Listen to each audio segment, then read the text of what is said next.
Hello दोस्तों, मैं Himanshu Vajpayee the knowledge channel से आप लोगों का बहुत बहुत स्वागत और अभिनंदन करता हूं। दोस्तों, मैं अपने पिछले वीडियो में आप लोगों को राष्ट्रपति के इलेक्शन तक पढ़ा दिया था कि कैसे किस प्रोसेस से इलेक्शन होता है। अब आगे कुछ बेसिक नोट्स देख लीजिए, फिर इसके बाद हम आपको राष्ट्रपति की ओथ मतलब की शपथ किस प्रकार दिलाई जाती है और फिर इसके बाद उसका कार्यकाल के बारे में डिस्कस करेंगे।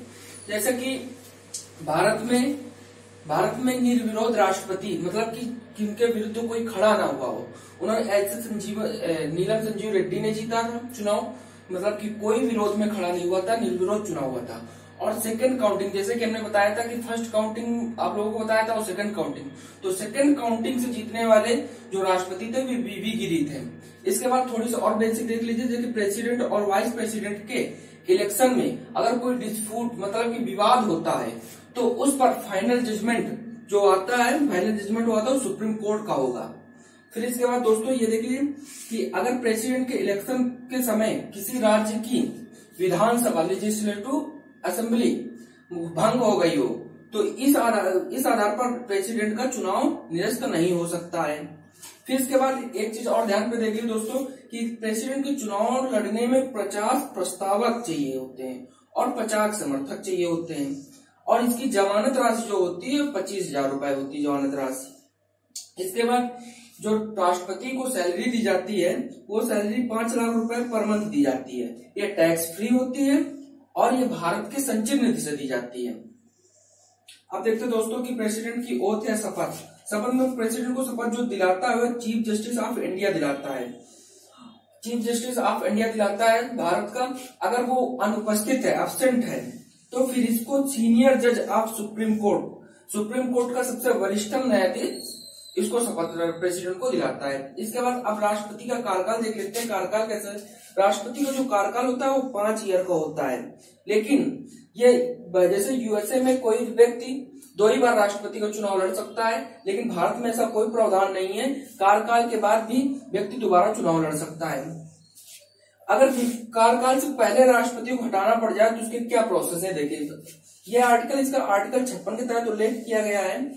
अगर राष्ट्रपति की डेथ हो जाए तो होता है भाई, जब डेथ हो जाएगी तो खुश होता है उसका कार्यकाल समाप्त हो जाएगा। लेकिन अगर फिर इसके बाद ये रिजाइन एक प्रोसेस है, अगर प्रेसिडेंट अपना रिजाइन वाइस प्रेसिडेंट को दे दे तो वो कार्यकाल से हट जाएगा। लेकिन वाइस प्रेसिडेंट को जब देगा अपना रिजाइन तो वाइस प्रेसिडेंट इन्फॉर्म करेगा लोकसभा स्पीकर को कि राष्ट्रपति जी रिजाइन कर रहे हैं। फिर इसके बाद एक और प्रक्रिया होती है इम्पीचमेंट, महाभियोग।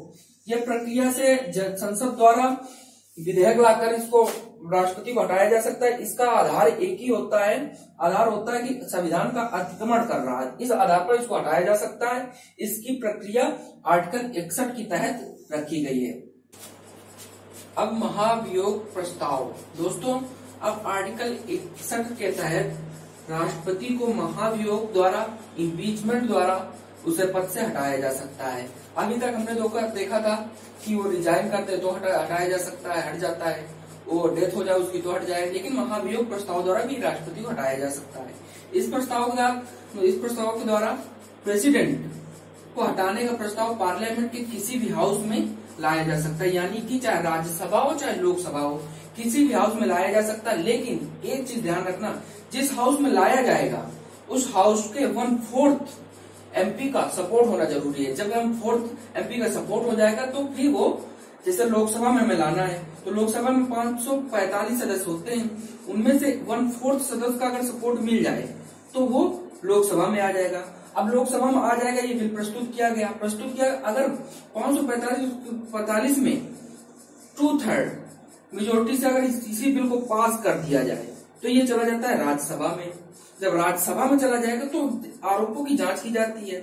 आरोपों की जब जांच हो जाती है तो फिर राष्ट्रपति, अगर आरोपों की जांच हो गई और राज्यसभा भी इसी बिल को 2/3 मेजोरिटी से पास कर दे, ऑल मेंबर पास कर दे, तो राष्ट्रपति अपने पद से हट जाता है। यह प्रोसेस बहुत कठिन प्रोसेस है, भारत में कभी भी लाया नहीं गया है, लेकिन अगर वो संविधान का अतिक्रमण कर रहा है राष्ट्रपति तो इस प्रोसेस से हटाया जा सकता है। इस तरह दोस्तों पेपर में बहुत बेसिक चीज पूछ लेते हैं, इसमें ये कंफ्यूज होता है 1/4 और 2/3।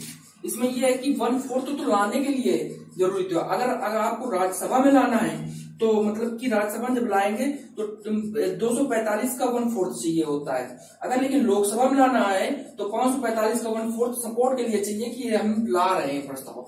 जब वो प्रस्ताव आ जाएगा, जैसे लोकसभा में आ गया तो लोकसभा 2/3 मेजोरिटी से पास कर दे ऑल मेंबर से, तो वो राज्यसभा में चला जाएगा। अगर राज्यसभा में लाना है तो 2/3 से राज्यसभा को पास कर दे तो लोकसभा में आ जाएगा। फिर दोनों में जो सेकंड उसमें जाएगा हाउस में, उसमें देखा जाए कि आरोपों की जांच होती है। अगर आरोपों की जांच में वो सही पकड़ा गया, मतलब कि सही है, तो उसको अगर लोकसभा या राज्यसभा में जो भी दूसरे सदन में गया है जब, और उसको पास कर दे 2/3 मेजोरिटी से, तो फिर राष्ट्रपति को अपने पद का त्याग करना पड़ेगा, हटना पड़ेगा। धन्यवाद दोस्तों। अगला वीडियो हम लोगों आप लोगों को और लेकर आए।